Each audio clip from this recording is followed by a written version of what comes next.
बोलोगे बागी कहलाओगे, सुझाव दोगे कोई मानेगा नहीं। मैंने अपने जीवन में इतना खराब इंतजाम नहीं देखा बाढ़ के प्रति। उत्तर प्रदेश में बाढ़ के कारण हालात भले ही बदतर हो गए हों, लेकिन बीजेपी वालों की हालत ऐसी है कि इनके सुनने वाला ही कोई नहीं है।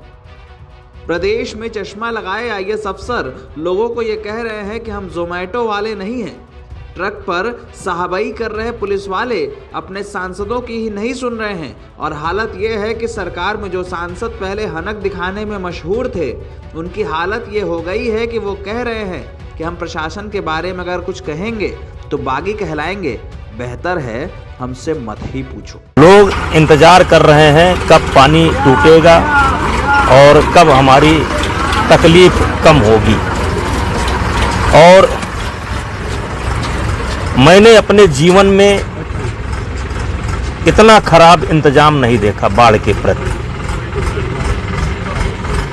अफसोस ये है कि हम लोग रो भी नहीं सकते, अपने भाव को व्यक्त भी नहीं कर सकते। ट्रैक्टर ट्राली लगवा दिया गया है। ट्रैक्टर ट्राली से जैसे कुछ महिलाएं हैं, कुछ बुजुर्ग हैं जो नहीं चल पा रहे हैं, पानी का करंट भी ज़्यादा था, वो उस पर चल रहे हैं और भगवान के व्यवस्था का इंतजार कर रहे हैं।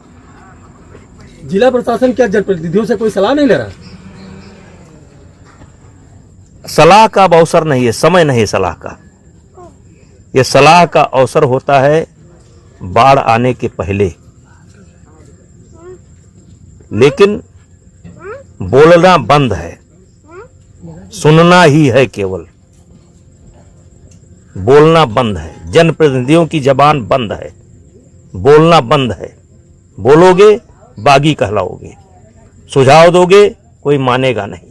दरअसल यूपी में बाढ़ के कारण हालात बिगड़े हैं तो खुद सीएम को ही जमीन पर उतरना पड़ा है। लेकिन हालत यह है कि अफसर अपनी अफसराई में इतने मस्त हैं कि बीजेपी के सांसद और विधायकों की कोई हैसियत ही नहीं बची है। मुजाहिरा देखिए तो प्रदेश के अंबेडकर नगर जिले के डीएम साहब चश्मा लगाए दिखाई पड़ेंगे, जो लोगों से ये कह रहे हैं कि हम जोमेटो की सर्विस नहीं चलाते कि तुम्हारे घर पर खाना पहुंचा दे। चौकी स्थापित होता है, बाढ़ चौकी क्या पर्पस है? आप लोग घर पे रहेंगे, हम लोग घर पे पहुंचवाएंगे खाना। जोमेटो सर्विस थोड़ी चला रहे हम लोग सर। कैसे जोमेटो थोड़ी चला रहा है सरकार। अब अफसरों की हालत ऐसी है तो सोचिए कि क्षेत्र का सांसद और विधायक कहे भी तो किससे। डीएम साहब के बयान के अगले रोज कैसरगंज सीट से सांसद बृजभूषण शरण सिंह का बयान आया है। बृजभूषण शरण सिंह जो सीएम योगी के करीबी हैं, वो ये कह रहे हैं कि उनके जिले के अफसर ही उनकी बात नहीं सुनते। अंबेडकर नगर जिले से कैसरगंज की दूरी भले ही ज्यादा है, लेकिन हालत वहां भी एक है। उत्तर प्रदेश में बीजेपी के विधायक, सांसद और मंत्रियों की हालत ऐसी हो गई है कि कोई उनको सुनता ही नहीं। लखनऊ में गौतमपल्ली से लेकर कालिदास मार्ग तक मंत्रियों के जो बंगले हैं, उनके घर के सामने आपको 5 आदमी नहीं मिलेंगे। हालत इसलिए ऐसी है क्योंकि सबको पता है कि मंत्री जी कितना काम करा पाएंगे। एक और तस्वीर ये है कि कुशीनगर के खड्डा इलाके में बीजेपी गठबंधन के विधायक विवेकानंद पांडे इस हालत में आ गए हैं कि अफसरों से कह रहे हैं कि मुझे तुम्हारी खिलाफत करके इस्तीफा देना पड़ेगा। तो मैं इसी मुद्दे पर विधानसभा से इस्तीफा दूंगा, इतनी बड़ी बात मैं कह रहा हूं, और उसके बाद किसी को छोड़ूंगा भी नहीं। अलीगढ़ जिले में बीजेपी सरकार के मंत्री सूर्य प्रताप शाही तो अपना आपा खोकर इतना तक कह चुके हैं कि अगर जनप्रति ना जागे तो अफसर ये हो जाते हैं। अधिकारी जिस तरीके से करता है इसलिए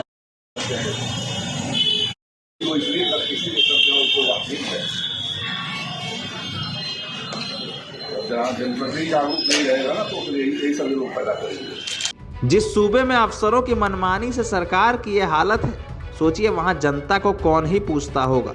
लेकिन अफसरों का टशन तो इतना है कि पूछिए ही मत। डीएम साहब माई बाप हैं।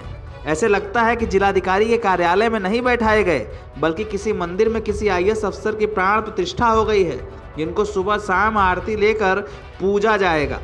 लेकिन जनता जो बाढ़ में डूब रही है, सीएम उसके बीच जा जाकर राहत सामग्री पहुंचवा रहे हैं, हेलीकॉप्टर से हालात देख रहे हैं। लेकिन सीएम साहब तो ऐसा कर सकते हैं क्योंकि अफसर थोड़ी हैं, वो तो संत हैं, वो तो सरकार के मुखिया हैं। लेकिन अफसर तो चश्मा लगाए ये कहेंगे ना कि हम जोमेटो वाले थोड़ी हैं, हम तो आईएएस हैं, बड़का बाबू हैं, बड़े साहब हैं, हमारे आगे कहाँ किसी की चलती है। फिर चाहे बीजेपी का सांसद हो, विधायक हो या जनता हो। एनबीटी ऑनलाइन की रिपोर्ट।